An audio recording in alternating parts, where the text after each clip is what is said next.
Well, everybody, welcome to the second webinar of our Jean Monnet webinar series in Altınbaş University.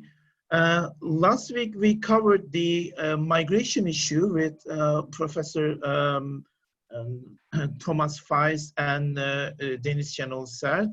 And it is basically, according to Eurobarometer surveys, it is the first concern of Europeans today, with 34%, and then today we are covering another seminal issue again for Europeans, which is which concerned nearly 24% of European citizens. But this is also an issue that concerned all of us, which is the climate change and global climate destruction. And today I'm hosting, and I'm really pleased with that, two very distinguished guests. Thomas Diez will talk about the tales of security in EU's climate policies, and he will basically assess the role of Europeanization in EU's climate policy. He was a researcher between 1997 and 2000 in a COPRI, Copenhagen Research Institute. Then he was a senior lecturer and head of department in the at the Birmingham University, and currently he is professor of political science and international relations at Tübingen University. He's widely writing on such issues as European governance, the impact of Europe on border conflicts, Turkey-EU relations, the Cyprus conflict, and EU as an actor in world politics. Dr. Ümit Şahin, again, he's very well known in Turkey regarding his both publications and also activism in climate issues. He's coordinator of climate change studies and senior scholar at Istanbul Policy Center affiliated with Sabancı University. He's also teaches on issues such as global climate change at Sabancı University.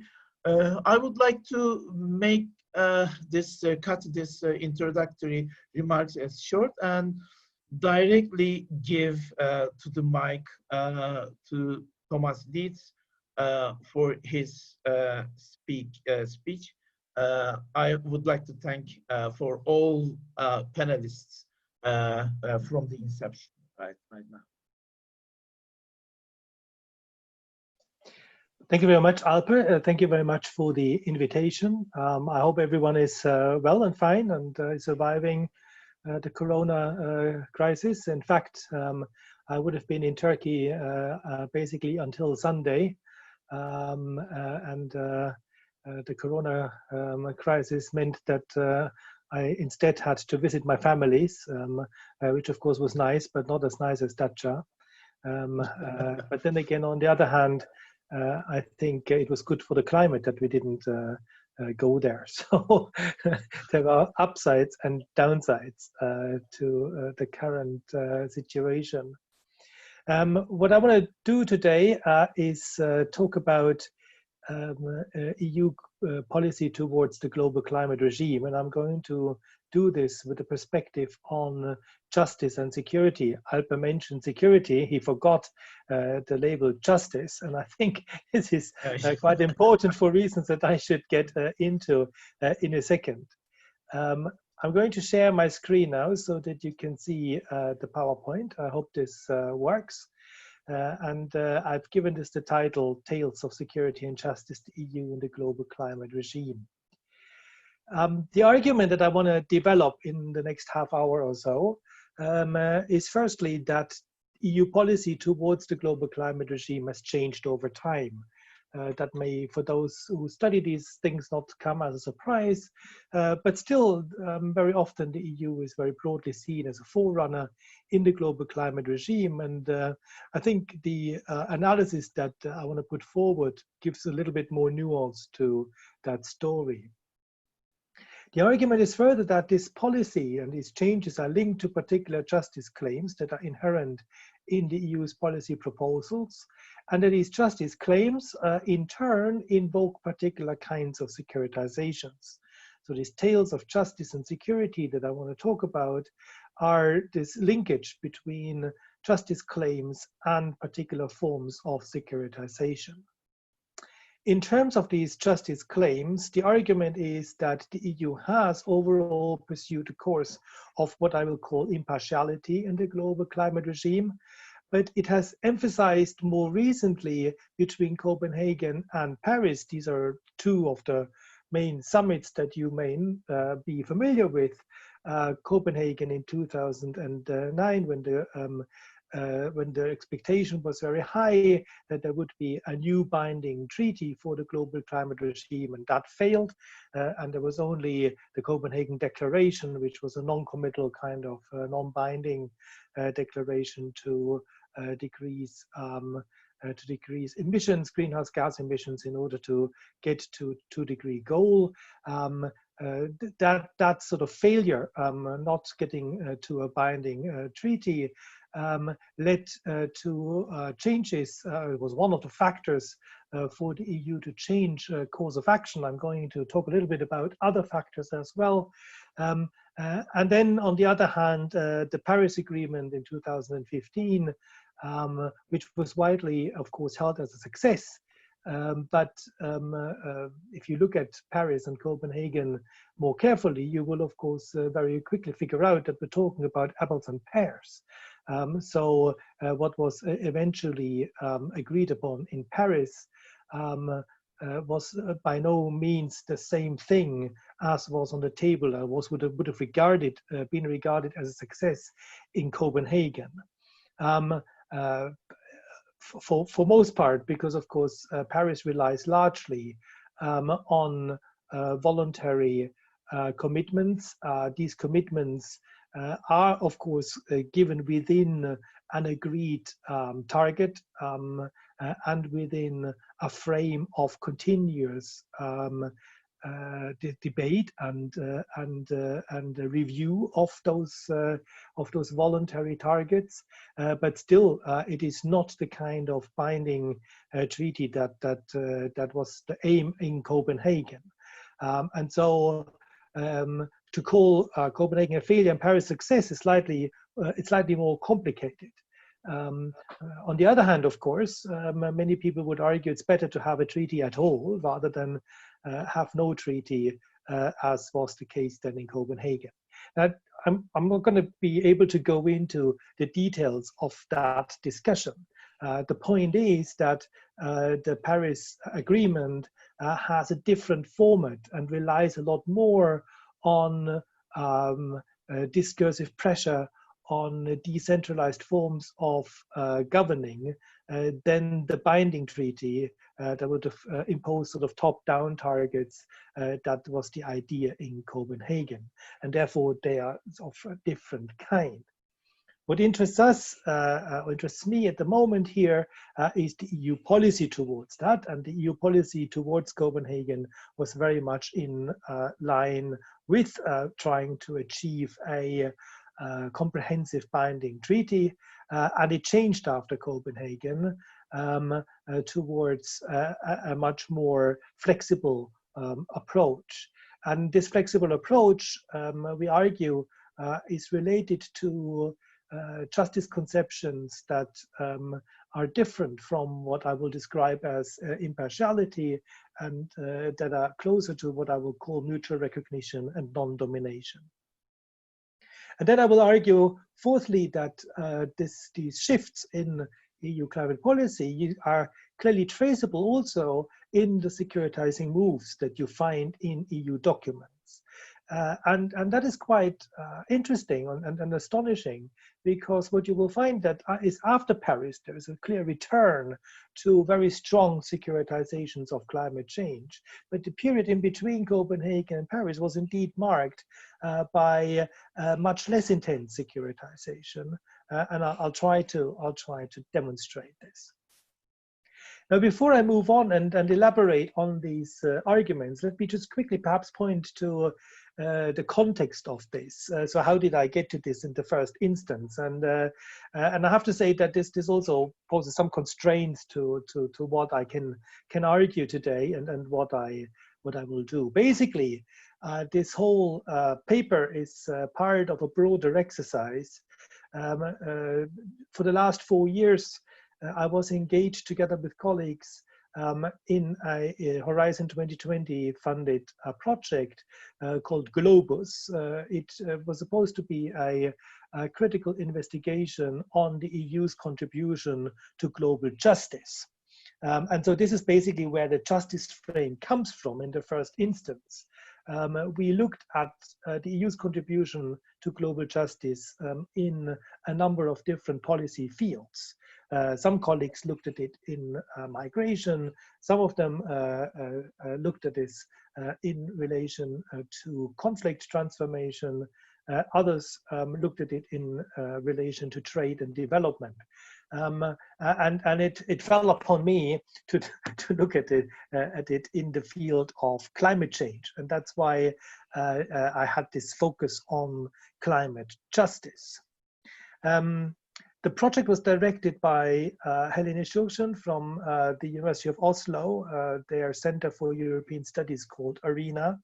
And you may know that ARENA is very famous for what I would broadly call a Habermasian conception of global politics, questions of legitimacy, and so on. And this is where their strong interest in what I will describe procedural justice came from. And so this framework means that the way that we looked at the EU's climate policy was firstly mostly in terms of global justice, and secondly we were looking at it in terms of procedural justice, which is quite important because most of the climate justice debate is around substantive justice conceptions. So the idea of intergenerational justice or questions of various principles about who can pay or who should pay for mitigation of climate change. These are all questions about substance, about redistribution, and how to achieve justice in substance. The framework that we had in this whole project was more on questions of how you organize the political process that leads to those substantive decisions. And part of the background that was part of the idea of the project was that you cannot actually have proper substantive justice without having also at least procedural justice, that is the appropriate involvement of different actors in the political processes. And this is where the idea of different principles of this procedural justice comes from. And what we did in this project, and I did this together, especially with my colleague Franz von Lucke, was to look at the way in which this played out in climate justice. And so there's a forthcoming book in a small series that the project has brought about, together with Franz, but also with Solveig Amott and Bettina Ahrens on the EU and global climate justice, which will come out hopefully next year, basically just finishing the last touches to the manuscript. And so what I'm going to talk about is a chapter within that book. So I just wanted to give you that context, because the angle that I'm going to take is rather specific. And without that context, probably one wouldn't have raised these kinds of questions and made these kinds of linkages But I think that even though there is a specific background, the kind of questions then we were asking are important and do give us some insight into the EU's global climate policy. Now, let me first then recap perhaps the role of the EU in the global climate regime, and I've talked a little bit about this already. As I said, the EU is often seen as a forerunner when it comes to the climate regime. It has to be said that that wasn't always the case. If we look at the very beginnings of environmental policies and where issues of climate were already raised, it was in the beginning, from our perspective today, that seems a bit odd, but it was actually the United States. But in the late 1980s and beginning of the 1990s, it was clearly the EU that became one of the forerunners. And so one could say that, that especially then, not only in the establishment of the UN Framework Convention for Climate Change, but also then in particular in the setting up of the Kyoto Protocol, the EU played a vital role. And in all of this, it always advocated, as I said before, a binding global treaty. So from the EU's perspective, the idea was from the beginning largely focused on setting binding targets that member states would have to achieve. In fact, the EU was even skeptical towards market mechanisms in the beginning. And it really, in the negotiations over the Kyoto Protocol, started to favor market principles, largely initially to get the US on board. That of course failed, but nonetheless, this was the idea. And so the emissions trading system that we have in the EU today are largely a result of that shift. But even with that trading system, then the EU became a forerunner. And a lot of the sort of more global and other trading systems are modeled on the ideas that were put forward in the EU's internal trading system to make it compatible and achieve the Kyoto targets. It also was a clear standard of EU policy from the beginning to recognize the special responsibility that industrialized countries have because of their historical legacy in terms of contributing to climate change. And therefore, the EU supported the principle in the UNFCCC on common but differentiated responsibilities, so that there were some countries that clearly had more responsibility to bear for climate change than others, and this was clearly a distinction between industrialized and developed countries. And you know that there are annexes, or perhaps you've heard that there are annexes in those treaties, both at the UNFCCC, but also in the Kyoto Protocol, that identify countries that have that carry that responsibility and others that don't. Turkey is a very interesting case in this because, of course, Turkey always portrays itself as an industrialized country and wants to be part of the big players. But when it came to climate change, Turkey was very quickly pointing out that it was, of course, a developing country and therefore could not stick to the targets that would have come with having the status of an industrialized country. And so you can already see some of the problems that this distinction and the CBDR principle involved. And so over time, you can also see that the EU became more skeptical towards the principle, in particular what was seen as a firewall of this sort of clearly distinguishing two sets of countries. And of course, as you will also know, the Paris Agreement no longer has that principle in those terms enshrined in the agreement, although of course it does still recognize the differentiated nature of responsibilities. Now, all of this means that Kyoto in particular, when you look at the normative power Europe debate, is seen as one of the examples or evidences for the EU being a normative power, where the EU was trying to push particular norms, in this case in relation to climate change, and was working towards a global framework to foster these norms and implement them. we can leave aside for a moment the motivations for that. There are basically two sides to the story. One side argues that this was sort of inherent in the EU's constitutionalized norms. There are others who argue that the EU basically partly did this, at least because it worked in favor of their own constraints, and in order so that there was a citizen demand to have those norms. But then if you put those norms up internally and not globally, then of course you're at a disadvantage in the market. And so if, for instance, you put up stronger or stricter production rules for industrialized goods before in the name of climate change, and then have to sell them at a higher price, that would be disadvantageous. And so therefore, that ultimately the EU was looking for a global norm, because they wanted to get around that unfairness, so to speak, in the access to the market. But as I said, that we can, I think, leave that aside for the moment.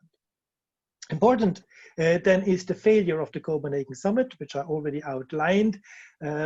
These COPs are the yearly meetings of the parties, the conference of the parties of the Rio Convention. And so you can see we were in COP 15 in 2009. So that was after Rio went into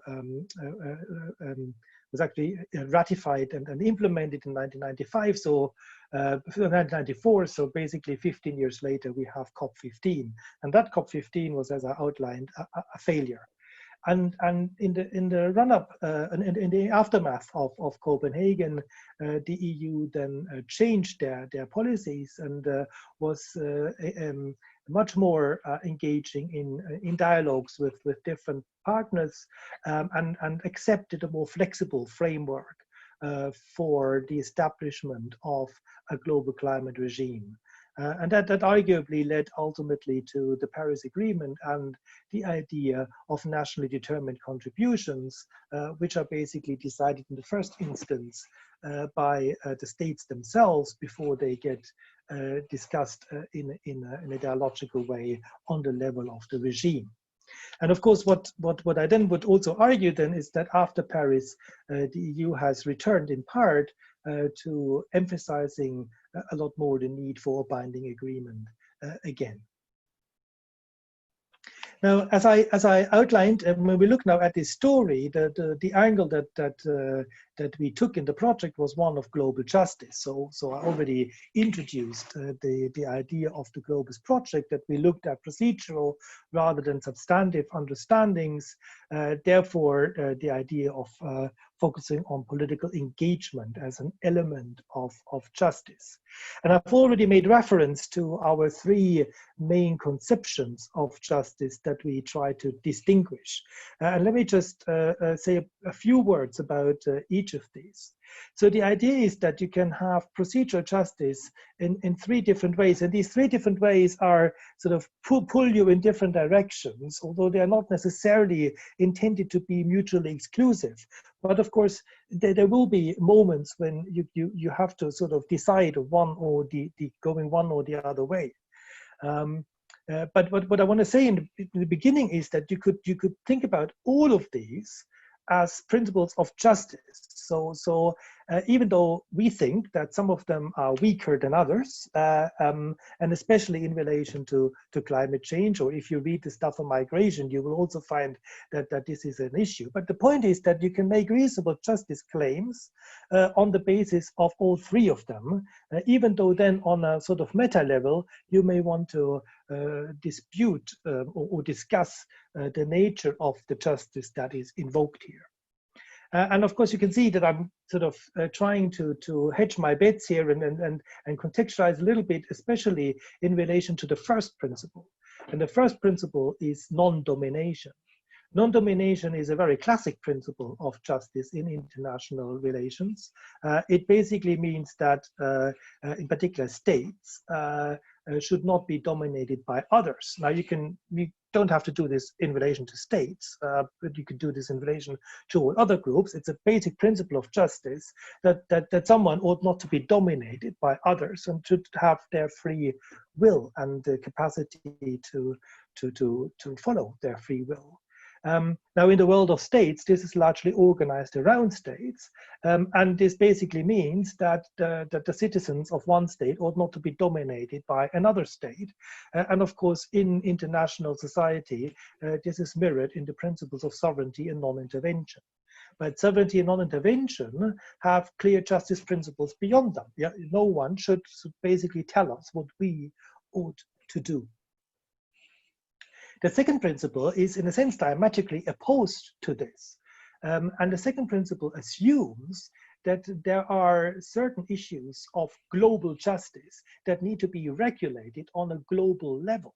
And that therefore, that rather than relying on the idea that you should not be dominated by others, there must be a point somewhere where justice is being decided upon, and this can only be done through conceptions of a hierarchical form of governance on the global level. So the conception of impartiality, therefore, assumes that there is an impartial position somewhere that can adjudicate between different justice claims. Now, interestingly enough, that claim, of course, or this idea of impartiality automatically also means that there is a form of domination, because you cannot have impartiality and at the same time non-domination, because obviously, if there is some sort of objective point from which you can judge, you must find a way of bringing those who violate the principles of justice, bring them to change their behavior. And so, in that sense, non-domination, impartiality are clearly in tension with each other. But we can already also see that only having non-domination is problematic, but only having impartiality is also problematic, because that ultimately leads to what realists would see as a form of global hegemony and the imposition of particular wills, because of course you've got the problem of how you decide on the moment of the impartial judgment. The third conception of justice that we worked with is the one of mutual recognition. And this sort of changes a bit the levels on which we are arguing, because it means that you ought to give all those who have a stake in a particular issue a fair hearing.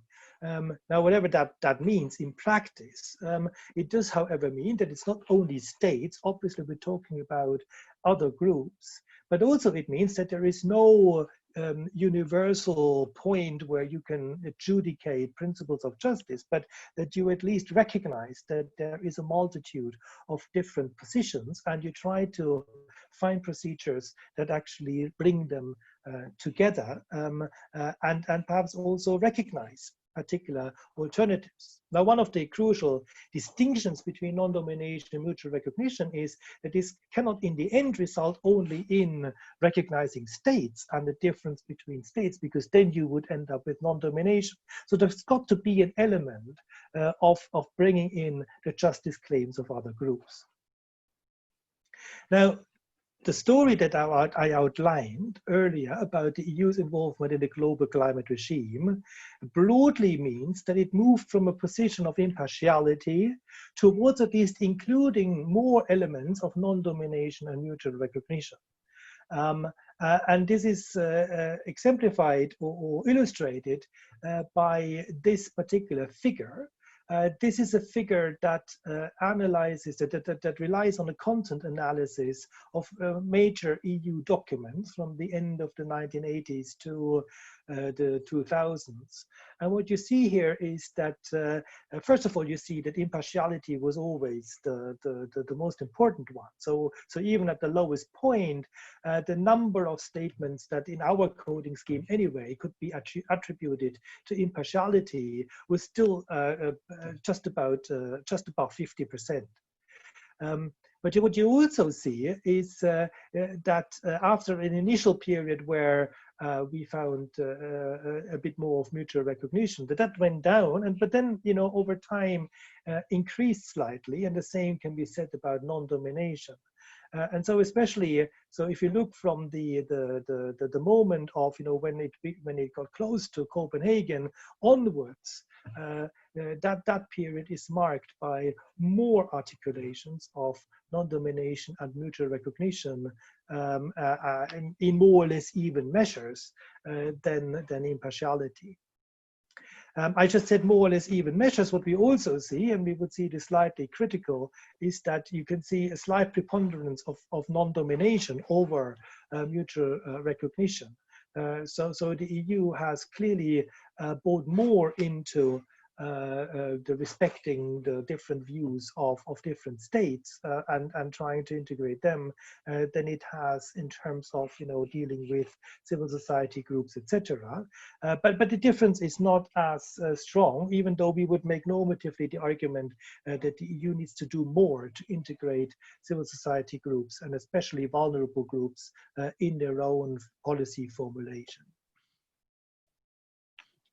Now, the linkage with justice, with security now, came about as a reflection on some of the statements that we found by EU actors. And also, though, it's a reflection on what we see on the streets these days. And here's a picture of a Fridays for Future demonstration.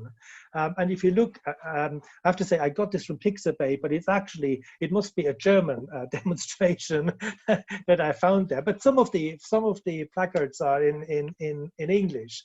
And, you know, one of the one up front there, it says, "It is an emergency." And so that's clearly a securitizing language. So there is an existential threat that is urgent and imminent is invoked here, and there's a demand for immediate action. And of course, you know, the ways in which Fridays for Future argues both in terms of we want justice, we want climate justice, but at the same time does this on the basis of these securitizing moves and demands urgent action. There's a question of why do you take so long? This is a clear, I mean, apart from the current COVID crisis, which I think is a 100% perfect match to a securitization process in the way that the debates run. The demands of the Fridays for Future campaign can also be very clearly seen very much in those terms. And this, of course, then means that there is a question about how security and justice are actually related to each other.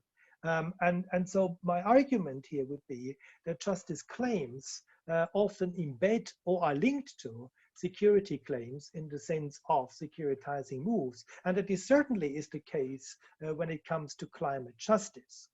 And this probably has to do with the fact that we may be able to distinguish two different levels of justice claims. There are those justice claims which basically talk about unfair distributions or unequal treatments. These are not normally linked directly to security claims. But there are also justice claims which basically do see injustice in the form of existential threats where my existence is being violated, my identity rights are being violated, and justice means to restore my own identities, my own ability to live, my own access to water or what have you. So I would say that there are probably two levels of justice claims. My apologies to Ümit because that wasn't in the paper that I've given him.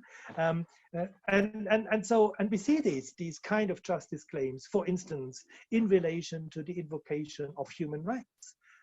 If your human rights are violated, this is an existential issue, and you demand justice. In conflicts, very often there are these articulations of human rights in this securitizing mode.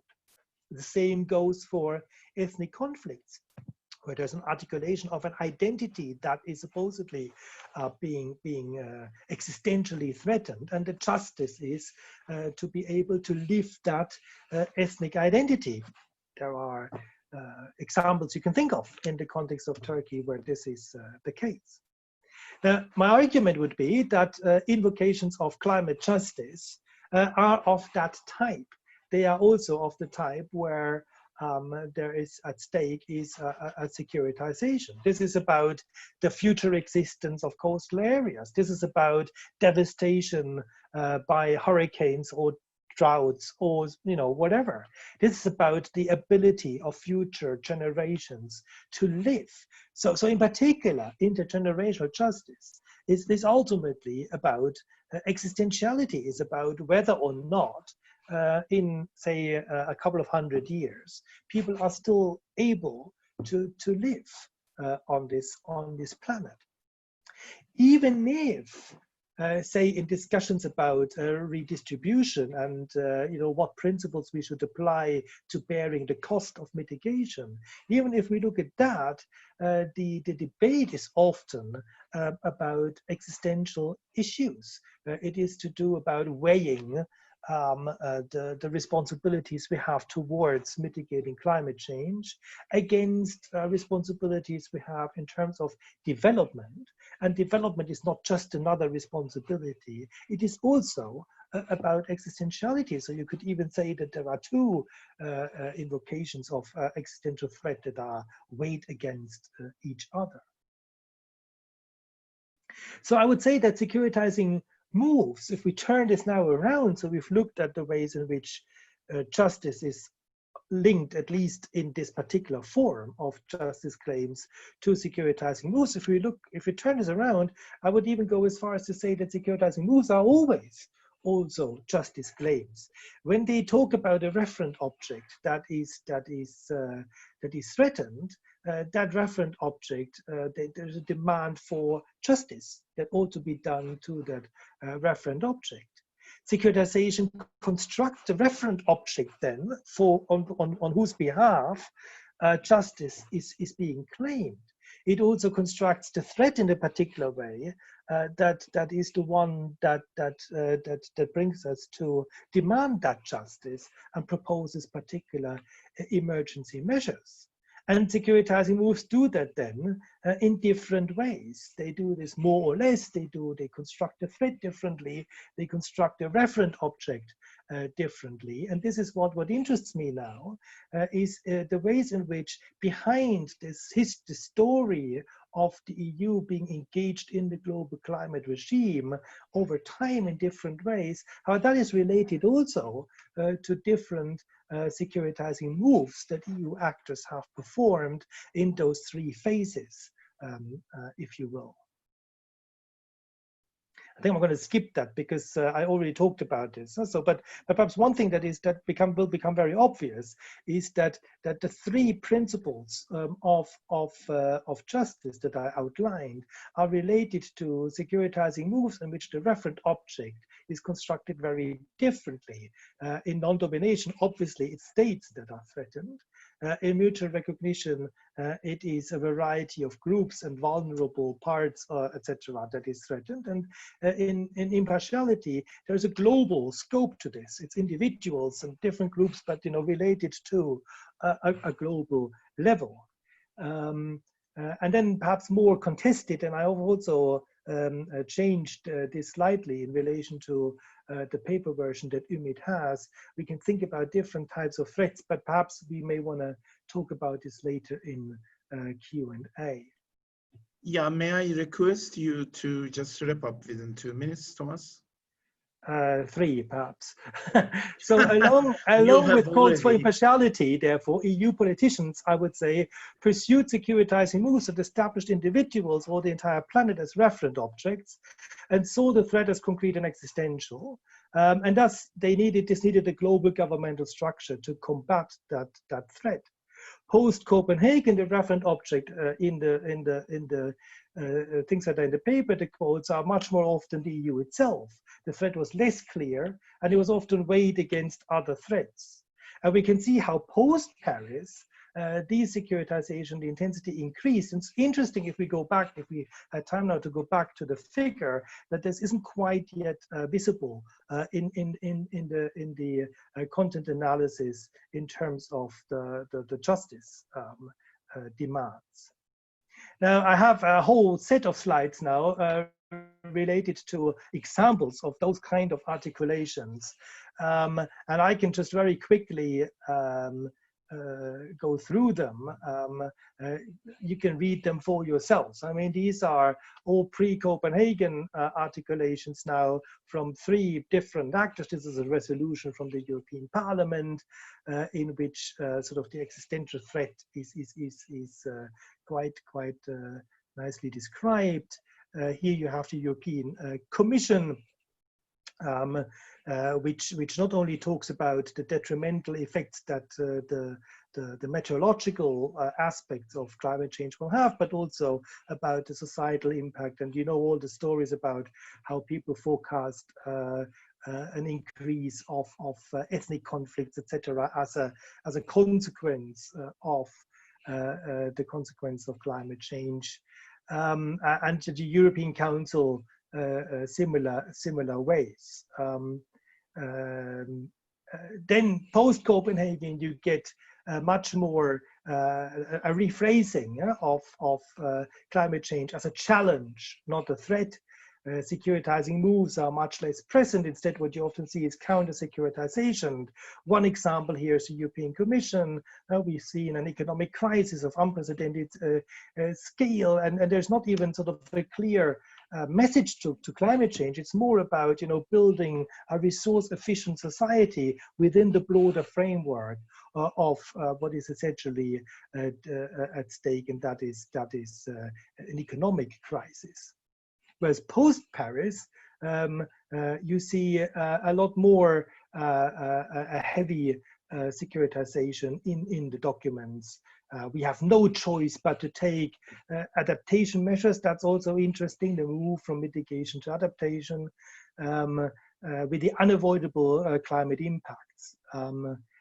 Or here, you know, the Council talks very clearly about climate change as a direct and existential threat. Right, I can't go through these in detail. Let me wrap up by first giving you shortly the explanation for these changes, and then finally the question of so what.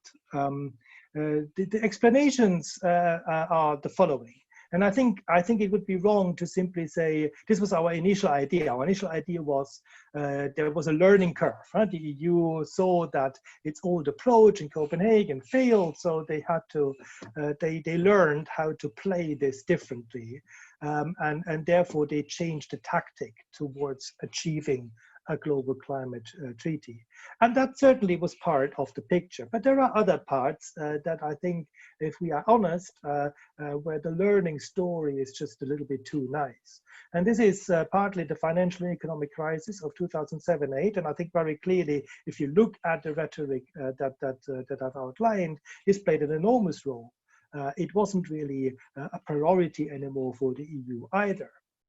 The other thing was the fact that there were new member states, partly with a heavy reliance on coal. And this is, of course, until today, quite an issue. We will have to see how the Green Deal and this sort of revived securitization rhetoric, how this goes along with the clear opposition of some member states towards stricter targets, etc.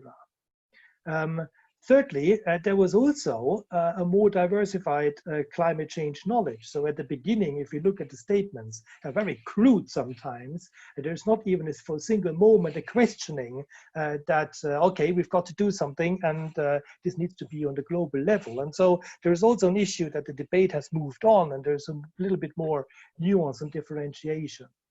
Then there is the issue of tactics. And for the recent period, of course, the reason why the EU or EU actors have engaged in more securitization is clearly also the effect of the pressure on the streets. So I think the Fridays for Future demonstrations have had an effect there.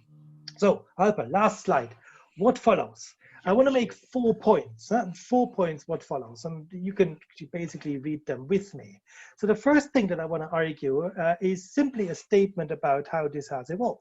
The EU policy towards the global climate regime has shifted over time. And I would argue that focusing on the justice dimension in particular provides us with a more detailed account of these shifts, and also is able to demonstrate the simultaneity of the continuity and the changes as I outlined. Secondly, I think what follows is that we should see security and justice claims interlinked, especially if justice is invoked for existential claims as I outlined, as is the case in climate justice. And I think there is the need to further think about, also theoretically, the relationship between justice and security, which in the literature have often been seen as opposite sides. So security is undermining justice. That, I think, is a little bit more complex.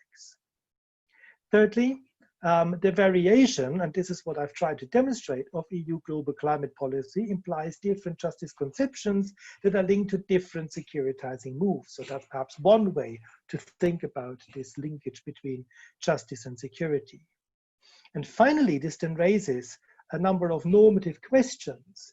This raises normative questions on the one hand about the need to securitize in order to put global climate justice on the agenda and give it a weight in the global debates.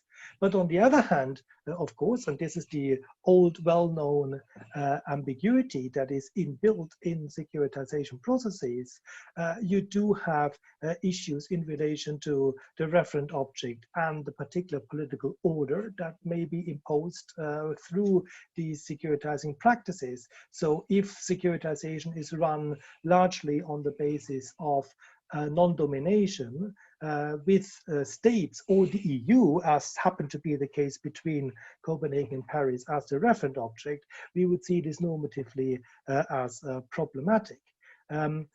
If there are particular political measurements imposed that are not really taking into account the justice claims of others, that is also problematic. And on that basis, then of course, finally, these linkages also had an impact on the decision-making processes, so that the disregard of these questions on the side of EU policymakers pre-Copenhagen also contributed ultimately to the failure to achieve an agreement then. And you will be glad to hear that I'm finally finished. Yeah, thank you very much for that. I was gonna to declare a state of emergency to cut it down, some sort of. Yeah, but of course it triggered lots of questions for me, and especially regarding the relation between a emergency and justice, or securitization and justice. It's a very topical issue, actually. But I now would like to turn to Ümit Şahin, and I hope he is there still, and he Yes. will be talking about, yeah, he will be both reacting to this discussion and also have his own point, I think. Yeah, floor is yours. Thank you. Thank you very much, Alper. Thanks for the invitation, first of all, to this very interesting discussion. So my role here, as you mentioned in your introduction, both as a scholar and an activist, to talk a little bit about Turkey's perspective maybe on these issues, on climate policy, a little bit maybe about securitization. But I start from an activist point of view. And I will try to touch upon some few topics during my comments. There can be some implications on what Thomas has said, but maybe we can discuss about it later also. So my first point is, as an activist, first of all, that we shouldn't forget that the climate emergency is real. So this, because this is an interesting maybe discussion, interesting part of the discussion. Why it is real, it can be, it can be good to repeat a little bit that now in 2020, it started with the Australian bushfires, as you know, and we really entered to a new era in the climate crisis. So it's not only our knowledge, but also the signs of climate crisis much different and stronger than it was in the 90s, 80s or 90s. So now the CO2 level in the atmosphere is in the records, like 418 ppm this year. Temperature increase reached, according to the last century, the 19th century, to 1.2 degrees, and probably we only have 10 to 15 years to 1.5 degrees limit in the Paris Agreement. Now Arctic Ocean, I just read it today, that Arctic Ocean is 20% thinner than only 12 years ago. So the Arctic ice is melting very fast than we know in the 90s and 80s and 90s. So probably we will have an open ocean in the northern pole. And you know all these bushfires, forest fires in not only Australia, but also in Americas, Europe, even in Siberia, and even in the Arctic Circle. And we are experiencing much more severe heat waves, hurricanes, etc. So all these general picture can be a little bit apocalyptic, but now we should recognize that the threat or the signs that we are seeing now, I'm not talking about the future, I'm talking about today, what we are seeing now is much more serious than 20 or 30 years ago. So coronavirus pandemic also showed us how a global crisis should have been in the focus. I'm not saying that everything was fine. All these responses to the coronavirus pandemic in the world is fine, but still, at least it was a kind of handling of a global crisis.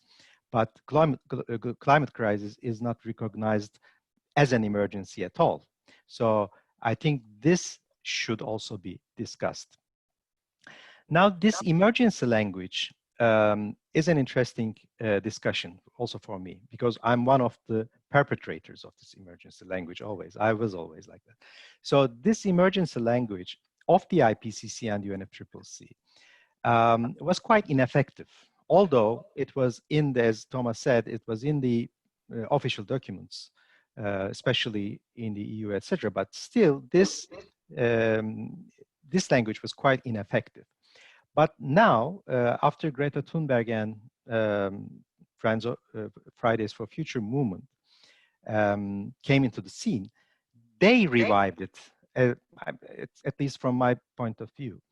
And I call this a new wave of climate movements, because not only the conditions, but also the actors have changed in the climate movement. So now I will briefly try to look from the perspective of social movements, that the early wave, what I call early wave, was between 1988 to 2005. And it was, the actors were mainly some leading scientists and the Greens, all these usual suspects.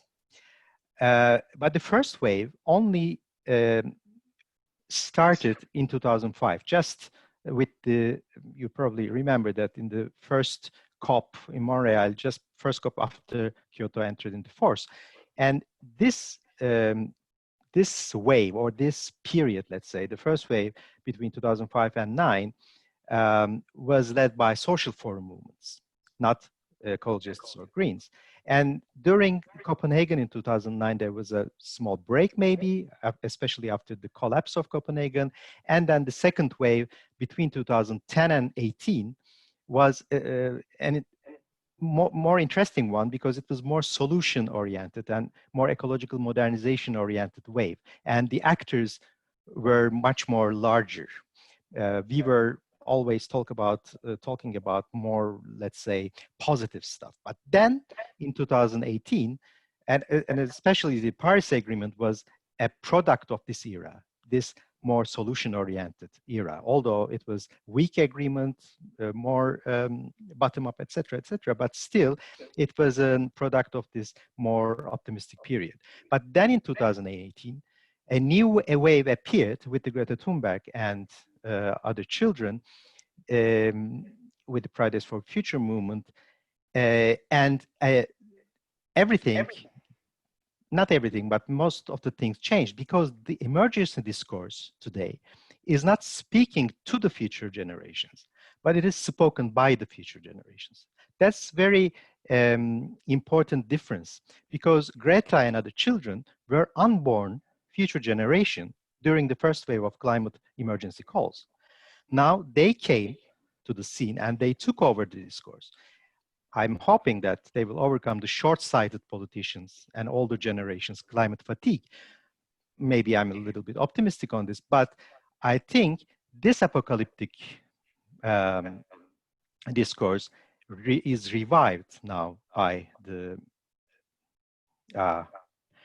not the green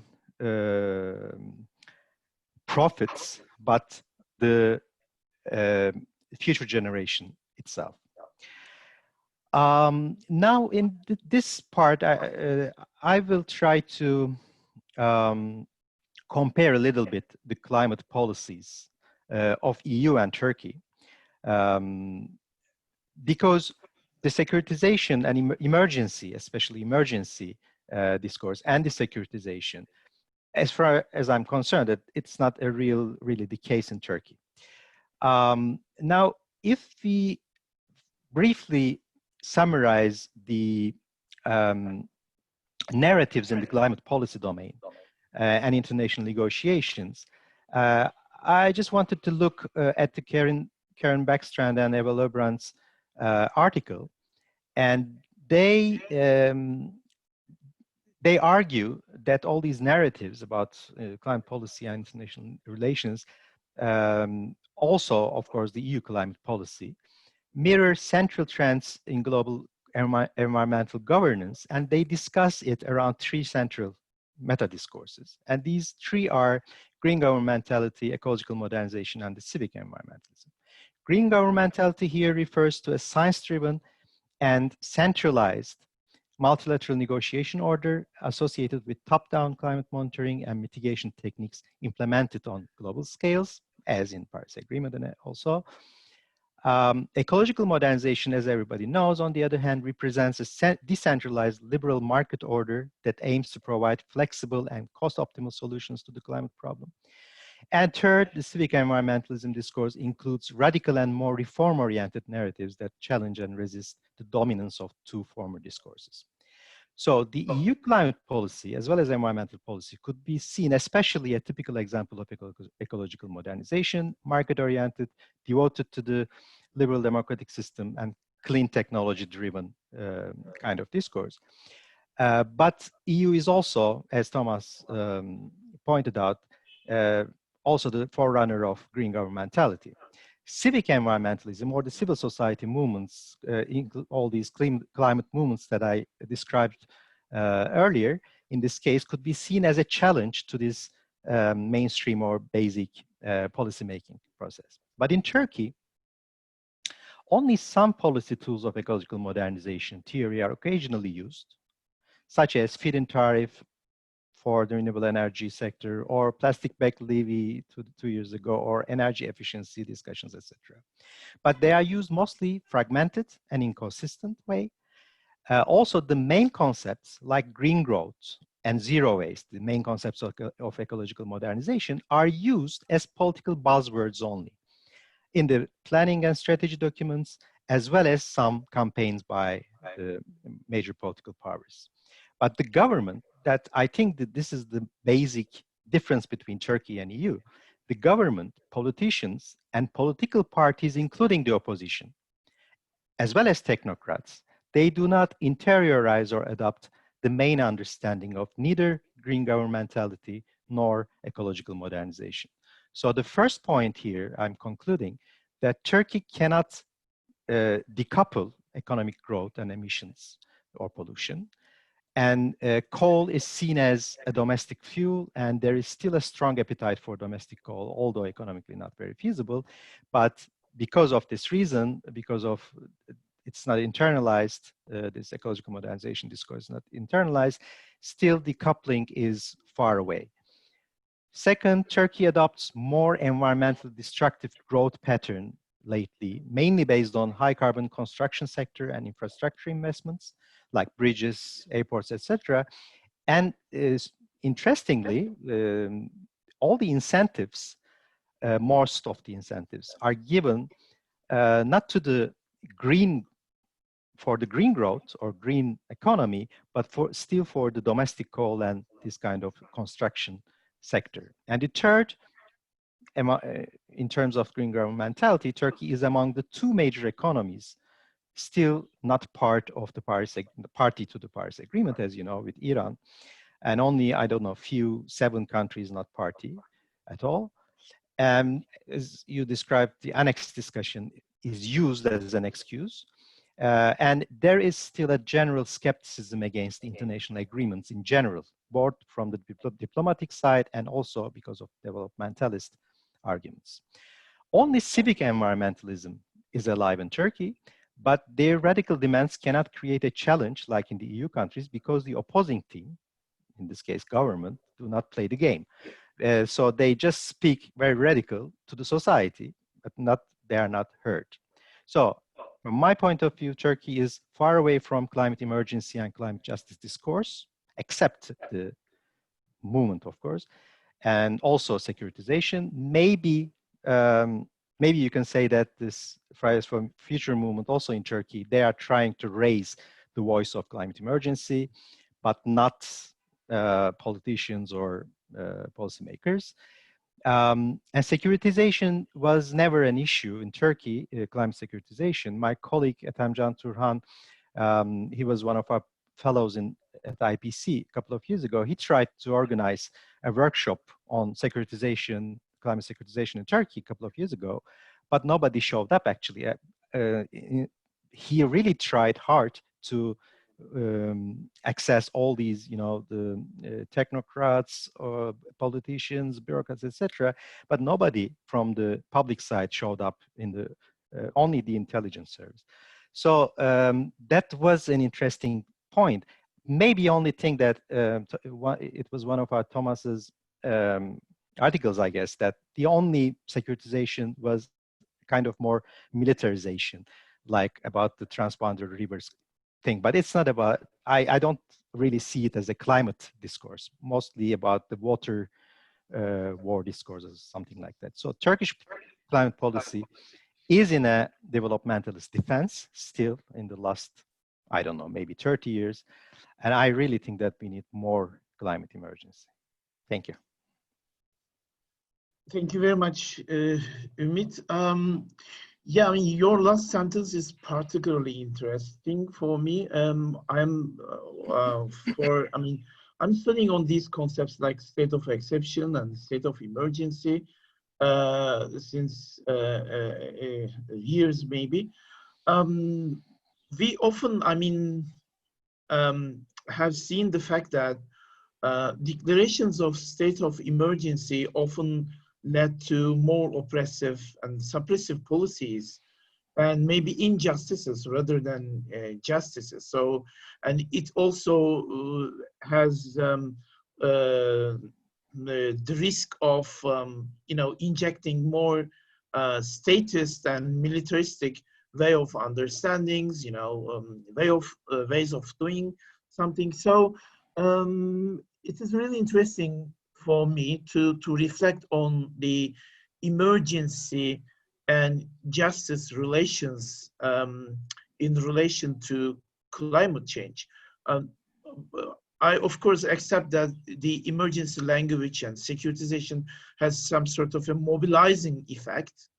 But Ümit, for instance, don't you think that this emergency language has some sort of other kinds of negative implications for injustice and or for for dealing with issues?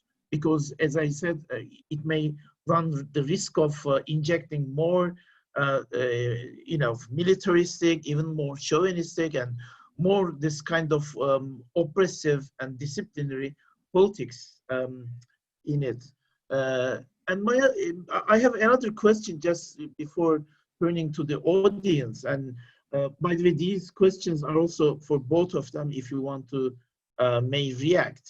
And yeah, as Ümit said, EU is basically promoting more sort of ecological modernization policies, which are characterized by market-driven solutions. And we have this kind of policies of the EU in various areas, like migration as well. The problems of migration are often solved out through the declaration of some sort of quotas or some funding, readmission agreements, but the money is the main instrument, it seems, for the EU in various areas of policy and politics. So can this kind of EU policy lead to more social and economic equalities and thereby injustices?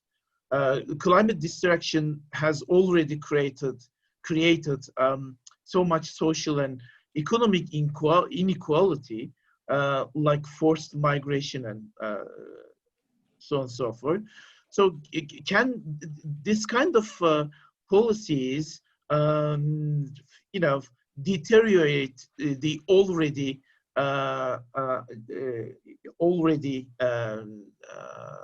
existing social inequalities? Thank you for that. I would like to get your reactions to these questions. May I start, because I have also questions to Thomas, so maybe while briefly answering your questions, then I can also ask my questions to Thomas. I'm really also curious about this risks of this kind of securitization, this kind of climate securitization of climate discourse. I'm familiar with this discussion, not an expert on this, but I'm familiar with this discussion. I really acknowledge that the implications on border security or migration kind of issues or militarization of the discussion could be a really big risk for human rights, etc. Especially the discussion in Turkey, for example, as I briefly touched upon that, the water discussion, it is used for some other diplomatic tensions with the neighbor countries, this transboundary rivers. And climate change was a little bit used for this as an excuse that we need more water, etc. But it was not a very major discourse, or if it was, I'm not really familiar in this, because, but there is an interesting part of this. I'm following the climate negotiations for a long time, and I know how this Turkish delegation is reacting to the matters in the COPs. And always this transboundary rivers issue is a red line for Turkish climate diplomacy. But I don't really know the relationship between this and the securitization of the climate discourse. I'm really curious about this, and I really want to hear Thomas' view of Thomas on this. I also want to ask Thomas about, he a little bit mentioned in the last slide, but I'm really curious about what would be the role of the children in the last 2 years for resecuritization, kind of, as you said, of the climate discourse, climate policy discourse. How do you see that, the role of children? And the last question is, mine is, now, as you also said that we all know, in 2008 and 2009, maybe it was one of the reasons of this less securitization of the EU climate policy that time than the economic crisis. Because of the economic crisis, all the emphasis on climate policies really decreased that time, not only in Europe, but everywhere, because economic crisis was used as a kind of an excuse for inaction for climate change. But then, after a couple of years and in the recent years, the same economic reasons are being used for more climate action.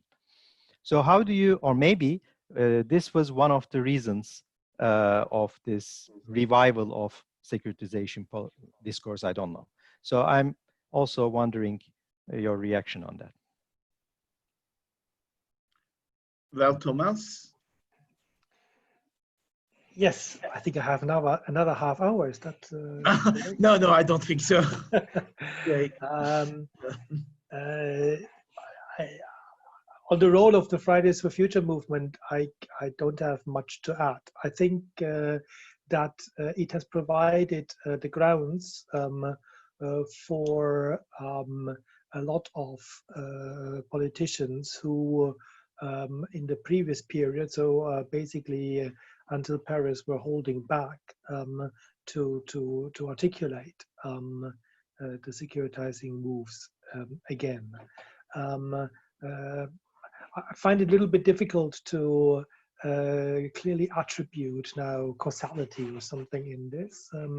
I think these are part of a broader shifting discourse, but clearly I think the presence of lots of children and their parents on the streets has made it possible to be much more outspoken about what you call the climate emergency than before, and has given credibility and legitimacy to positions which, in the period in between at least, would have been seen as economically difficult, etc., or would have been ridiculed as scaremongering. So I think this is very important. In the longer version of the book, there is also the story, of course, about Greta Thunberg going to the European Parliament and meeting von der Leyen, etc. And so there is clearly a recognition there, and from the EU's point of view, it has to be said, especially sort of when we go to the Commission or the Parliament, there are of course lots of forces that are traditionally more radical than the member states. And I think when we talk about the EU, we need to recognize that the EU is not a uniform entity, and that there is of course competition and different views within the EU. And so it's not a surprise that Thunberg goes to Parliament, and that gives more credibility to particular forces there. What I find, in brackets, what I found more fascinating actually in the post-Paris period is how strong the language of the Council is, because you don't necessarily expect Council to adopt that language, in particular given that you've got countries like Poland that are more climate skeptic. On the question of the economic crisis, I'm not quite sure how to answer that. I think you see, if you go through the statements that I'm also quoting, you see that the idea that you can use the economy in order to have economic advantage, that you can use the environment also to have economic advantage, is one that is a very strong one within the EU discourse, and that's been there from the present, and it's gone very strong, as you said, in between. So in the run up to, so between Copenhagen and Paris, but it's I think it's always been there to some extent, and of course this has to do with the issue of the EU being the first instance, or has become in the first instance a market project, and therefore a lot of the policies that you want to get at the EU level need to link up with that core common policy. I mean, of course, with Lisbon and the extension of competences, that has slightly changed, but there's of course a historical path dependency there, that the arguments are strongest if you can make a kind of economic argument out of them. It doesn't necessarily have to be a liberal argument. I think that's coincidental following the 1990s, but it has to be an economic argument linked to that. I mean, there's a question and from the audience on COVID, but maybe we can get to this afterwards, which I think relates to the question of economic crisis. Now, very briefly on this linkage between emergency and securitization and justice, and what the effects of securitization are in this sector. Let me try and make three quick points. The first one is that in contrast to the original formulation in Busan and Wever, I think the idea that there is a realm of politics and that there's a realm of security is wrong.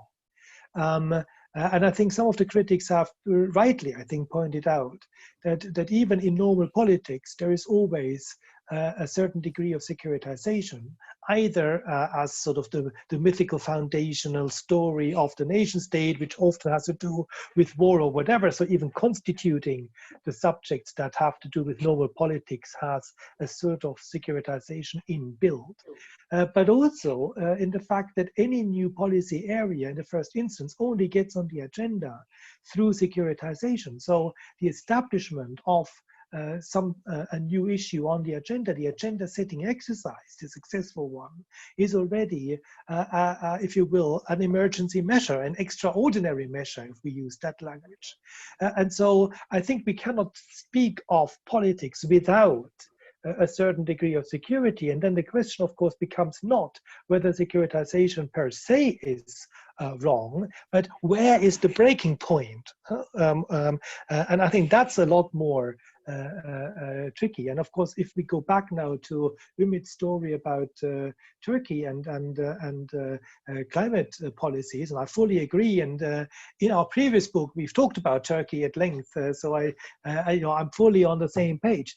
But the point is, of course, we're talking about agenda setting. We're not talking about emergency measures at this moment. We're talking about putting something on the political agenda, that it is actually taken seriously and dealt with. That's the radical change that needs to happen in the first instance.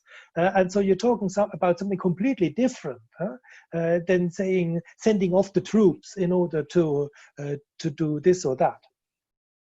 The second thing that I want to say is that a lot of this, and this is a point we made in the last book as well, has to do with the referent object. And this is why I think it matters so much in climate justice. So who are you claiming justice for? And what is the securitization story behind that? And this is the case in Turkey, so the instances that Ümit has talked about, traditionally in Turkey, to the extent there has been securitization of climate change, not from civil society, which I think is also a more recent development, that this exists to a considerable degree outside individual locales at all. You have this in the military, but the military, of course, at least the Turkish military, but the same is to be said about the US military, perform securitization in a sense in a very self-interested way. I mean, they're not concerned about climate as such. They're concerned about protecting military installations and geopolitical strategic considerations. And so to that extent, I think if the nation is the reference point, I think it's a problem, normatively speaking. And I think therefore that's our concern. Both, it was a concern in the old project about securitizations that would sort of ultimately then link up with only military conflict, etc., and would tie climate change with military conflict. But it's also a consideration now in terms of non-domination. Non-domination as a justice concern is rubbish when it comes to protecting the climate, because it's not concerned about the climate at all. So it's a legitimate justice concern if you think that states are appropriate containers for societies. I take that, but it's not, it doesn't solve the issue at stake. The third point I wanted to make, that ultimately when we talk about justice concerns, we probably talk about a balance of different justices. And I think if you went to a situation in which climate change was securitized in such a way, and this is something that, of course, some of the protesters also want, is that it's securitized in such a way that ultimately it legitimizes a move out of democracy and into some kind of technocracy that would ultimately sort of be more, the scientists that would impose particular ways of doing things. And I think that is also problematic. And we get then to the state of emergency that Alper is describing. And so I'm actually also opposed to those kind of ways of securitizing the climate. But I don't think that, in Turkey or even in Germany, we're that far. I mean, you've got to remember that on many different levels, that even within the EU and within Germany as one of the forerunners perhaps in the EU, there are lots of problems still when it comes to climate policies.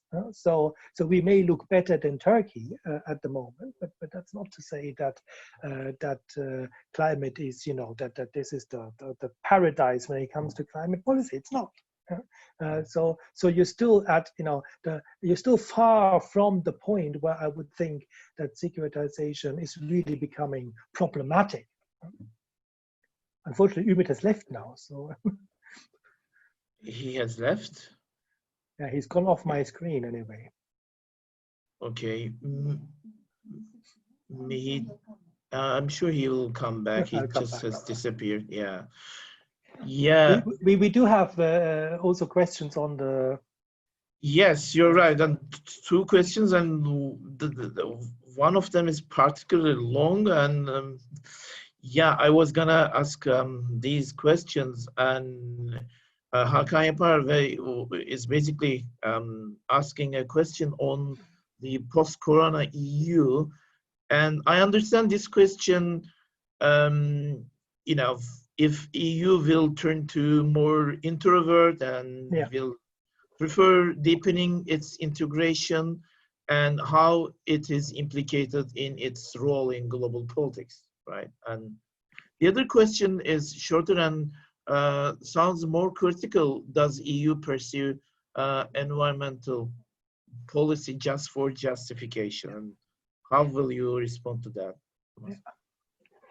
I think on the first one, to be frank, I think it's very difficult to predict these kind of things, and ultimately they are issues of political contestation. What I think I can say is two things. Firstly, it seems to me that there was and still is a grave risk that the result of the COVID crisis will be similar to the immediate response to the financial crisis, in that the money is put in old technologies and basically prioritizes economic concerns over environmental concerns.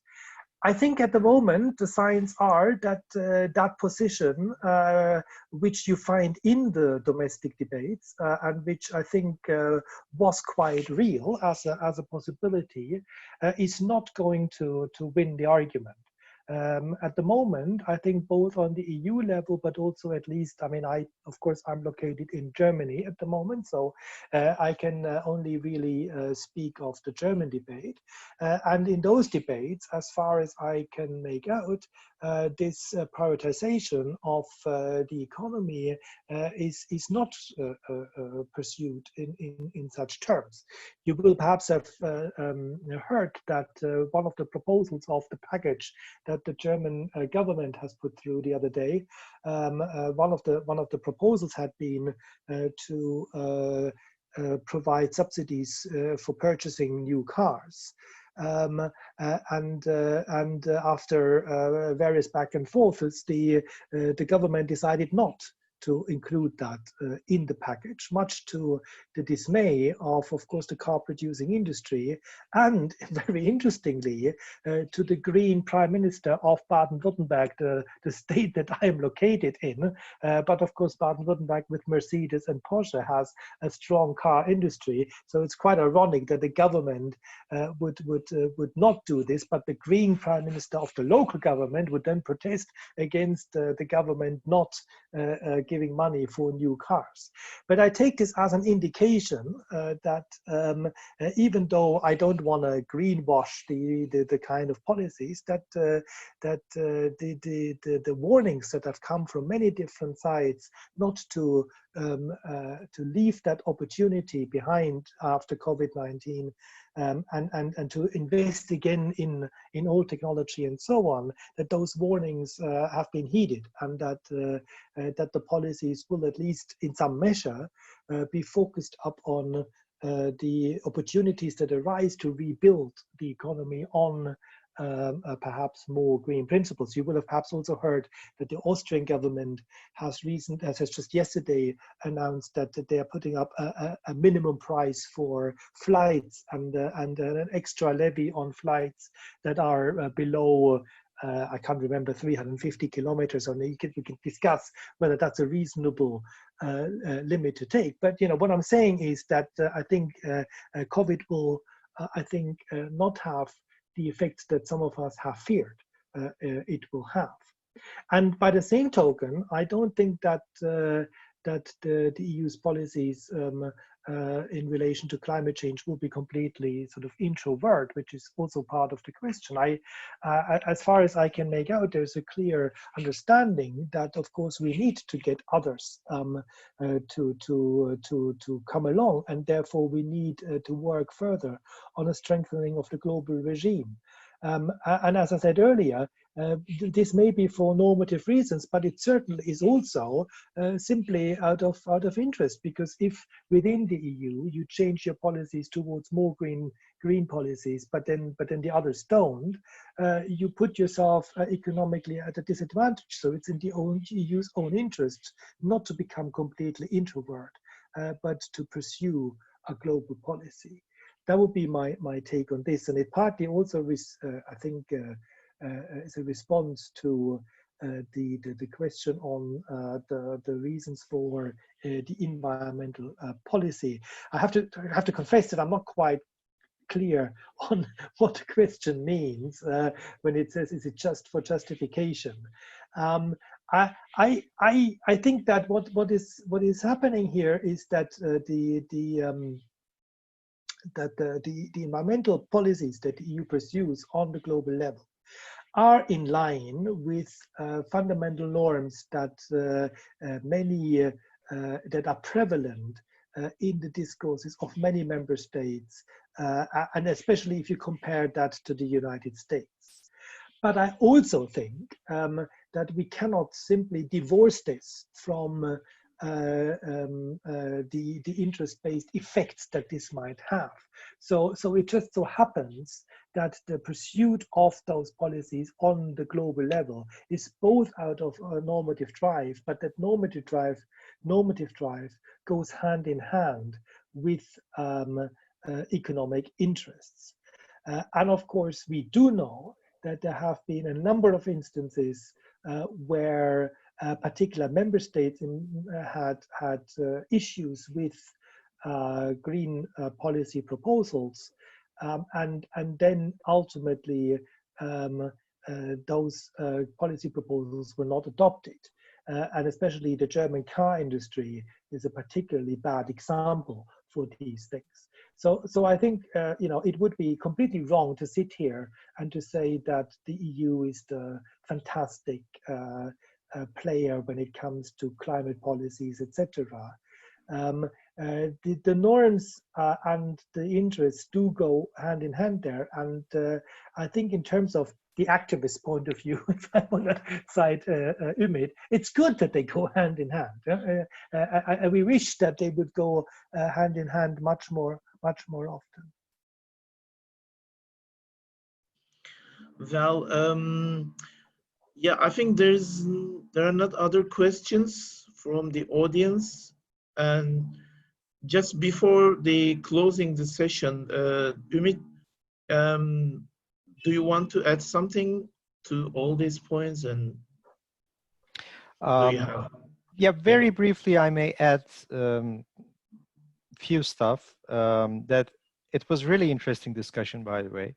I really thank Thomas for all these points that he made about these 3 points. They're really interesting to, and we really need to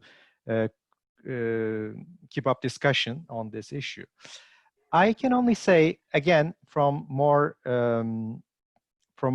both scholar and an activist point of view, that I think this discussion about the climate emergency will continue, especially it's especially with the new wave of the climate activism.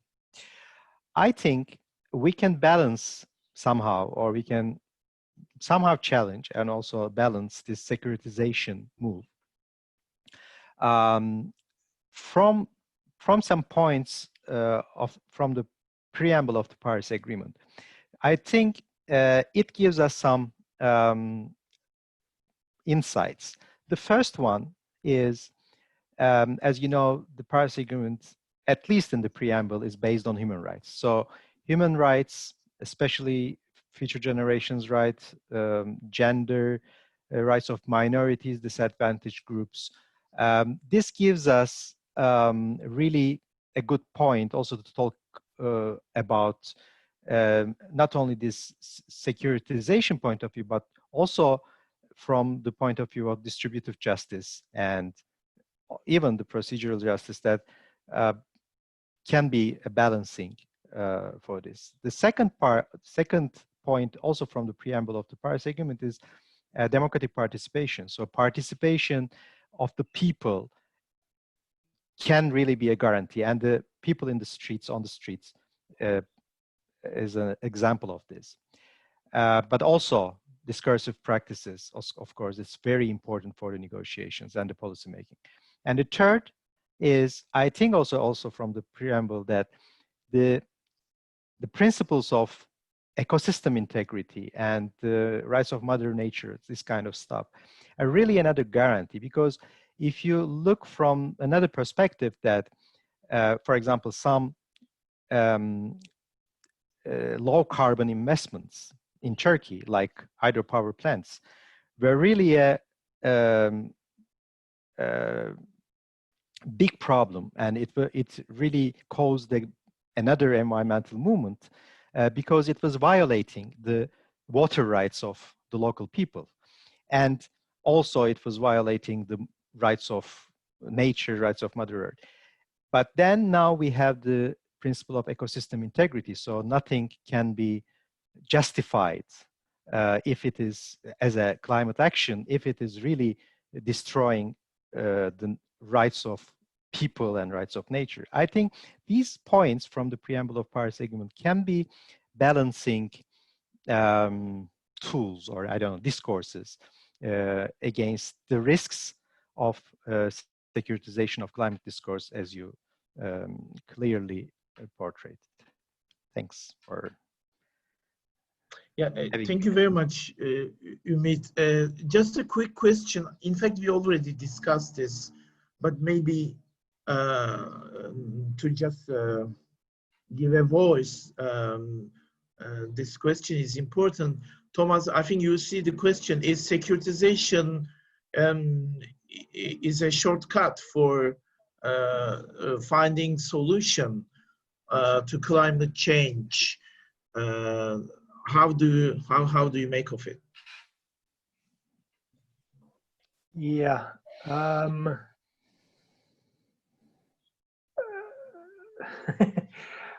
not sure what shortcut now means, but the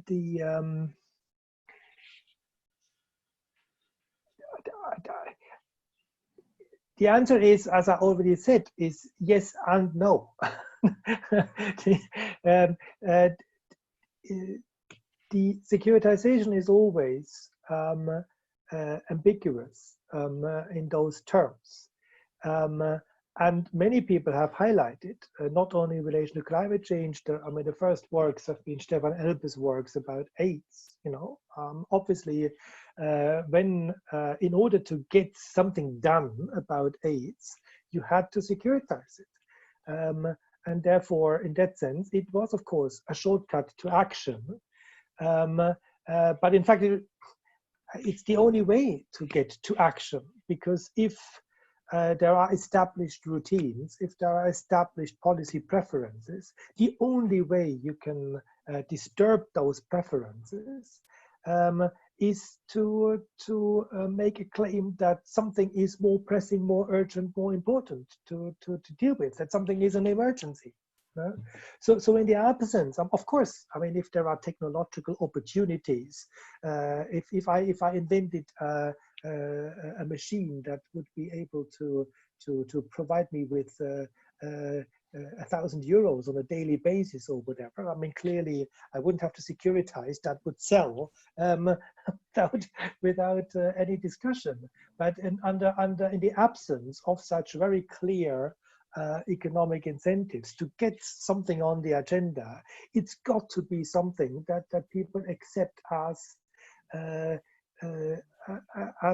an urgent concern, and that is a threat to their lives or the lives of people they feel responsible for. If I can make just that short side remark, the difference between COVID and climate change is very clearly the diffuse nature and the long-term nature of the threat in terms of climate change.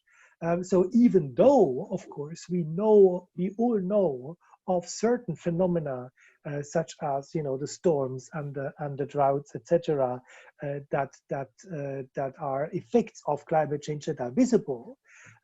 These effects are normally not predictable in the sense that you know, they are next door. They are not predictable in the sense that we all know, or they're not close to us in the sense that we know people. We all know people who are affected by them, and even if people are affected by them, it's often, you know, mostly remote, and there are, of course, possible alternative explanations because the whole story is very complex. It's very different from a virus that goes there, that you can isolate, and that makes someone die 3 days later. So that's a different kind of threat. There was a different kind of immediacy in the corona crisis, and that's very different in climate change. And therefore, of course, with all due respect to Ümit, if Ümit talks about the climate emergency, a lot of people would disagree. So they wouldn't see this as an emergency, not of the same type anyway as corona. And therefore, the only way to get there, to make people accept that it's an emergency, is through continuous pressure, through a securitizing process. You have no alternative.